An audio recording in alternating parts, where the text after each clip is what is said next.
with Bishop Dale C. Bronner. I've never slept in an airport. I don't intend to start now. If I can help it, you know, and they canceled one of my flights. They had a Hyatt at the airport. I checked in. And then I was okay. But I do want you to know that we live in a different time nowadays than what we did some years ago. Someone said this to me recently, that women are like cell phones. They like to be held and talked to, but push the wrong buttons and you're disconnected.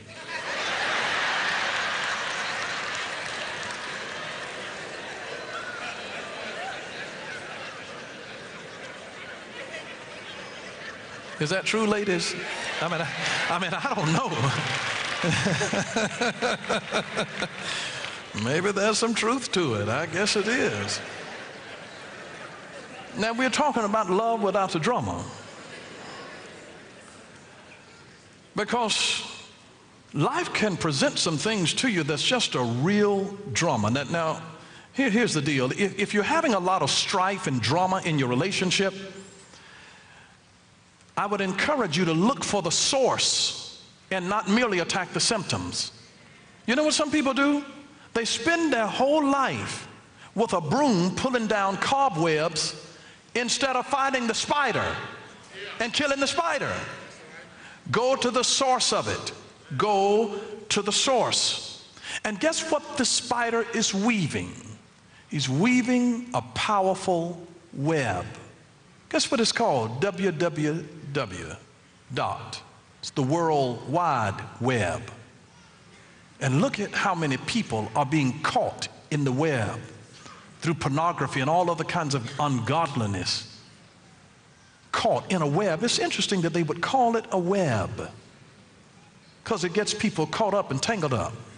It gets folks addicted to something. It's a web. And we end up treating symptoms and not dealing with the source. May I suggest to you a source, a huge source of strife in relationships? Proverbs chapter 17, verse 19. Just make a note of it. Proverbs 17, 19. Just jot that down. It says this: he who loves transgression loves strife. Now notice that. He who loves transgression loves strife.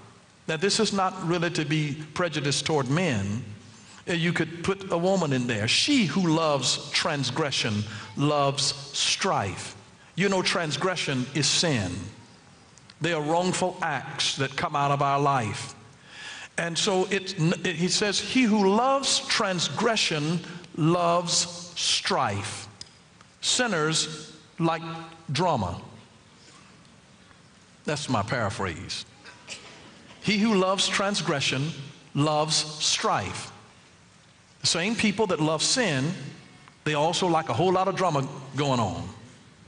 It's amazing, you know. I mean, some people enjoy people fighting over them. I don't have time to deal with that.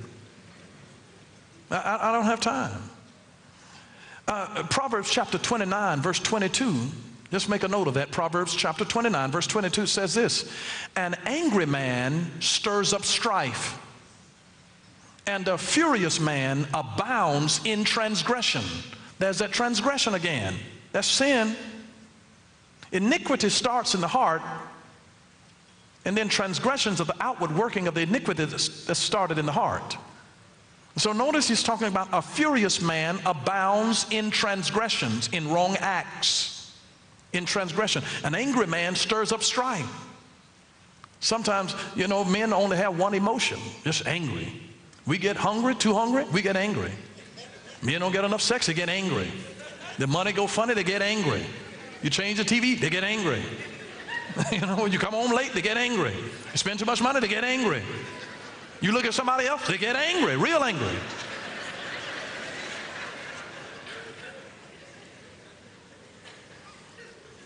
It's our dominant emotion. Sometimes we don't have, but that's that one gear. We just get angry. But notice he said an angry man stirs up strife. So you see a lot of strife, you need to say, hey, what are you really angry about? Because we might be fighting about stuff that's really not about us. And here's the deal. See, the devil is so sneaky that here's how he operates. He changes the expectations of human beings so that they are expecting something that's not quite right in terms of an expectation. Remember, we are never disappointed by what we find in life. We're only disappointed by what we expect to find. They're wrong expectations that get us disappointed. And then when we get disappointed, we become angry. So you have to think of it this way, that if I'm in a situation and I'm expecting one thing, but I get the reality of another, then what do? Because you see, there is the ordeal, and then there's the real deal, and there's the ideal. You know what the ideal is, but then we end up living with the ordeal, searching for the real deal.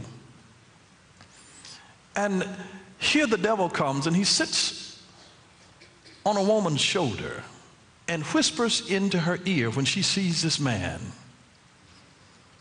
"That's the one." And the woman, she agrees with him. She said, "Yeah, I'm feeling him too." She agrees. And here's the next thing that he tells her. He's your answer. The man is your answer. This is everything you've been looking for. Man was never designed to be everything that you were looking for. See, that's the deception. You start expecting him to be everything that you're looking for. There are elements that God will leave void in you so that you will seek and pursue him, God. And we become frustrated when you look for a man or a woman to do for you what only God himself can do.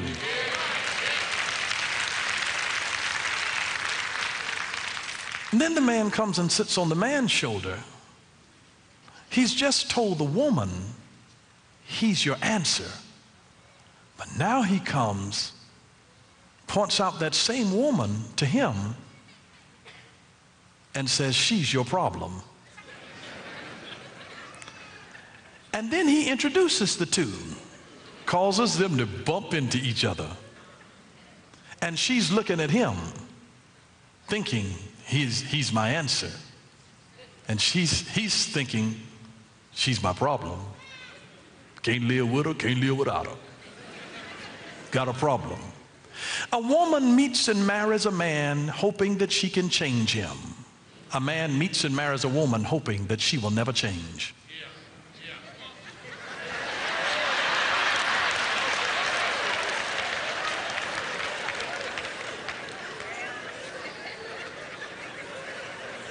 A man meets a woman, grabs her, hoping to get her working, charming her, romancing her, to get her to sink into his arms. I got you, baby. That's all that he's working for, to get her to sink into his arms. Then they get married, and all that he wants to do is keep her arms in a sink. She'd be washing dishes from now to Jesus comes. I'm telling you.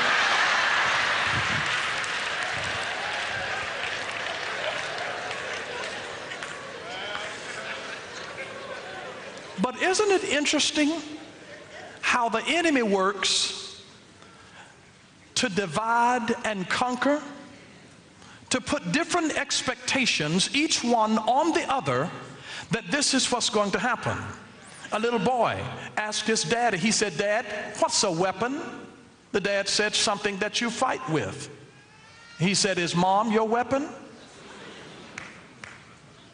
Because the devil has pit husband against wife.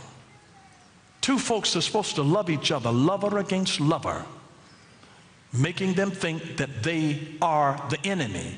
The devil is the enemy.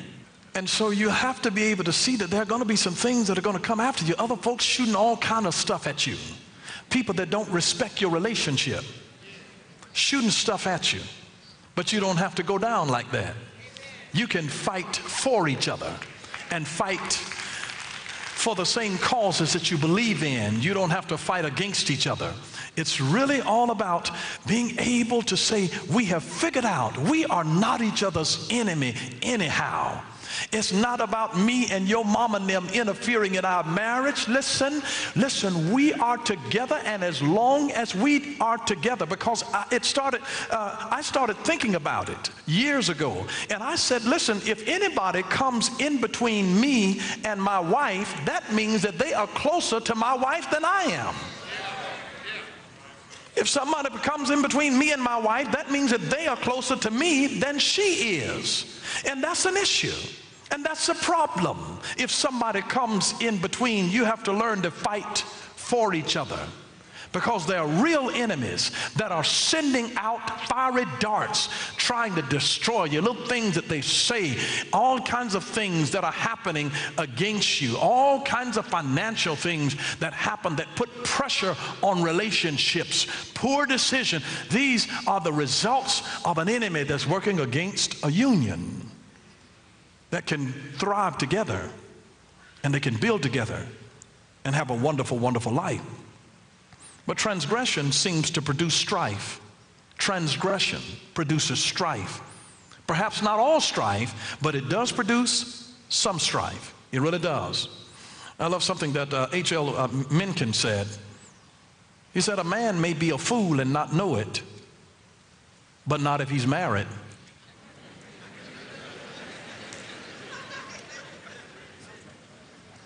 If he's married, his wife will let him know. She will let him know. But I want you to think of drama in a relationship like a young child having a temper tantrum. Make a decision to stop reacting to the tantrum, because you know it takes two to tango. You can choose, I'm not going to be a participant. Now here's the principle. Write this down. Whatever you give your attention to, whatever you give your attention to, you will create more of. Whatever you give your attention to, you will create more of. Whatever you give your attention to, you will create more of. If you give your attention to love, you'll create more love. If you give your attention to your mate's flaws, you'll see them magnified. If you give attention to what's wrong will begin to multiply right in front of your eyes. Whatever you give your attention to, you will create more of. And let me tell you this. When you are in a battle, please make a note of this. Please make a note of this. When you are in a battle, you cannot trust your emotions. When you are in a battle, you cannot trust your emotions. It's like people in a SWAT team. They can't get into a situation and then trust their emotions. You have to train yourself. That's why they put them through rigorous training, so that their body sees how it will react under stressful situations. And when you get under the stressful situation, you are now responding as a reflex, as an instinct out of your training. You can't wait until you get in a battle and then start listening to your emotions, because your emotions will always lead you in the wrong direction when you're in the heat of a battle. Your emotions will say at the drop of a hat, get out of here, leave this thing. You ain't got to put up with that. I mean, how many of y'all have ever been in a relationship and something told you, you ain't got to put up with that? Just leave, just go and get out of here. Just, you know, I mean, something will just tell you, I mean, in a minute, you know, and you'll be like, you're right. But don't listen to your emotions. Then your emotions will have you sitting over there by yourself, and you'll be able to run so many folks away. At the first sign of any kind of trouble, you keep on running, and then you'll wonder, what in the world is wrong with me? Isn't it amazing how the devil can influence us to do stuff, and then the devil will put all the blame squarely back on you? After it's all over, and he'll say, you know, that you, and then now you'll be sitting there with your self-esteem totally destroyed, wondering what's wrong with me. What's wrong with me? But you cannot trust your emotions when you're in a battle. Now, Every relationship is going to experience pain. Please understand, make a note of it, that pain is inevitable. Pain is inevitable, but misery is optional. Pain is inevitable, but misery is optional. So here's what I want you to do. Write your own script for your drama. Have you ever seen a love story, a drama or something, and you wish that you could have changed the ending? It's like, why did the person have to die at the end of the movie? It's like, oh God, why did they have to die? Why couldn't they just, get the situation fixed and then live happily ever after? Well, let me tell you this. If you're having drama in your relationship, life is a drama, but you have the power to write the script to the kind of drama that you're going to have in your life. Just write the script. You're a script writer. Why don't you be a playwright and say, listen, this is the role that I'm going to play. You can decide that ahead of time, not wait until you get into the situation, but you can decide it ahead of time that this is the kind of love story that we're going to have. Draft it up together. You can write your own script together. Abraham Lincoln said that we are as happy as we make up our minds to be. We are as happy as we make up our minds to be. So work together and write the script for your own love drama. You can write your own drama. It's going to have some issues and some challenges, but you can write your own script. And when you write your own script, you can correct certain folks who are trying to ad-lib. You say, wait a minute, that is not in the script. That is not in the script. You're going to have some people that's going to try to flip the script on you. They will try to flip the script. And there's sometimes, that ad-libbing and spontaneity can prove to be a negative thing when you have already written the script and then they're deviating from the script. And I've been in 2 movies, and those things were not just done off the cuff. You can't just get in there and then just go with however you feel. There's a script that is written in lines that have to be memorized. You have to memorize your lines. You have to learn the script. You have to learn the script. And if you're going to change something, you're going to have to get permission from the producer, the writer, or whatever, because you don't have the authority to change the script. You have to come into agreement. You have to have a meeting in order to change the script. And so it's a very interesting thing when you can write the script to your own drama. It's amazing how many people complain about the drama that they're experiencing, and they have the ability to write the script. You can write the script.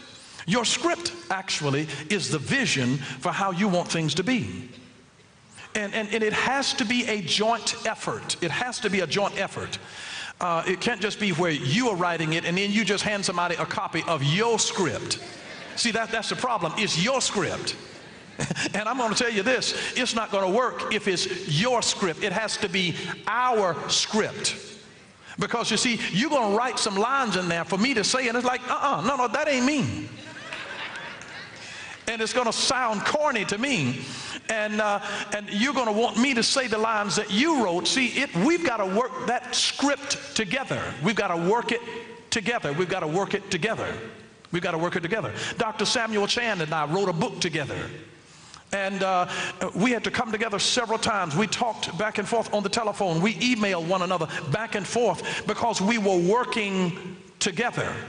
And I had to be considerate of things that he wanted to say. He had to be considerate of things that I wanted to say. I made points. He made points. We worked together. We wrote the script together. We wrote it together. It wasn't where he wrote it and then I put my name on it, or I wrote it and he put his name on it. We did it together. And I couldn't put things in there that he didn't agree with. He couldn't put things in there that I didn't agree with. We had to work together to create a script. It's called a vision. You write a vision for your family. You write a vision for the relationship. And so it has to be a joint effort. And what you do is that your script will set parameters for your relationship. What you will do and what you will not do, or how far you will go. Now let me give you some examples of some parameters to be established by your script. These will be invaluable to you. I just want to give you some examples of some parameters that I would suggest that you include in your script. You've got to have parameters for every script. Here's a great parameter. We will not resort to physical assault against one another. We will not resort to physical assault against one another. We will not resort to physical assault against one another. That means you don't slap me and I don't slap you. We will not resort to physical assault against one another. You have to have perimeters to your relationship. Here's another one. We will not emotionally or mentally abuse one another, nor destroy another's esteem. We will not emotionally or mentally abuse one another, nor destroy each other's esteem. Your number one responsibility in a love relationship is to build your mate's esteem. It is to build your mate's esteem. Now, if you're supposed to love somebody, don't talk about them like a dog and put them down and tell them what's all wrong with them. Build them up, build their self-esteem. Listen, when you do that, it is an investment that you make in another person, but you reap the benefit.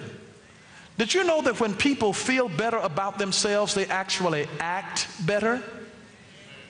And when you feel bad or poorly about yourself, do you know if you feel low down, you do low down things? If you feel like a low down dirty dog, guess what you do? You do low down dirty doggish things. So you don't always do the positive things that actually reflect in a positive way. Here's another parameter that you should definitely have. We will not carry offenses and anger of today into tomorrow. We will not carry the offenses and anger of today into tomorrow. That is a scriptural principle where the Bible says, do not let the sun go down on your wrath. One lady told me, yeah, that means to stay up all night and fight.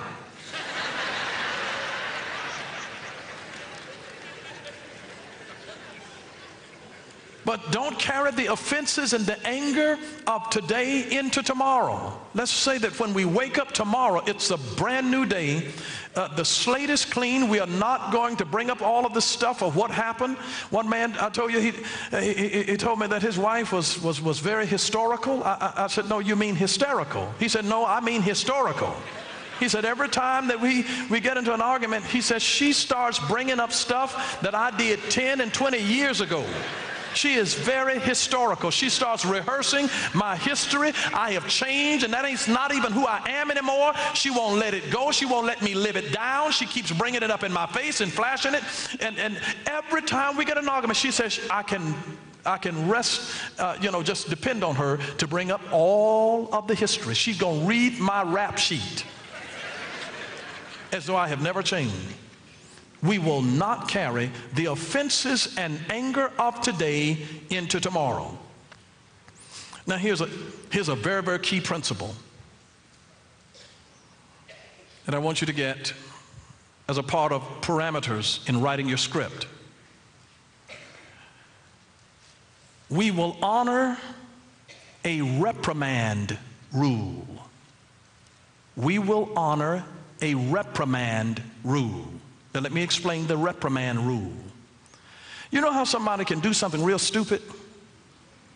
Just insanely stupid. It was thoughtless. It was just a poor decision, and it affected you. And now you're hot under the collar. They have offended you deeply and terribly. And there's some things that you want to get off of your chest, because you are not going to be able to be loving and sweet until you get it off of your chest. Now,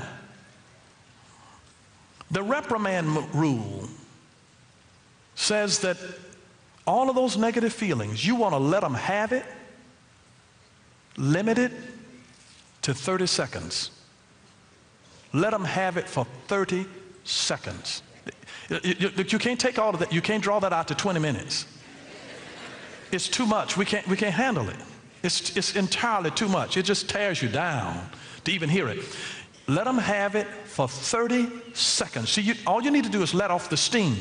You need to let the steam off. The reprimand rule says, I'm going to let them have it for 30 seconds. 30 seconds. Now, I know I'm saying 30 seconds because I know some of you are going to take it to 2 minutes anyway. I just know it. You're just not even going to be able to get it all out in 30 seconds.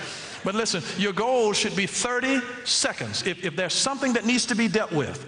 See what happens, people allow things to build up and build up and build up and build up until it reaches volcanic proportions. Thank you for watching Power for Living with Bishop Dale C. Bronner. Until next time, God bless you.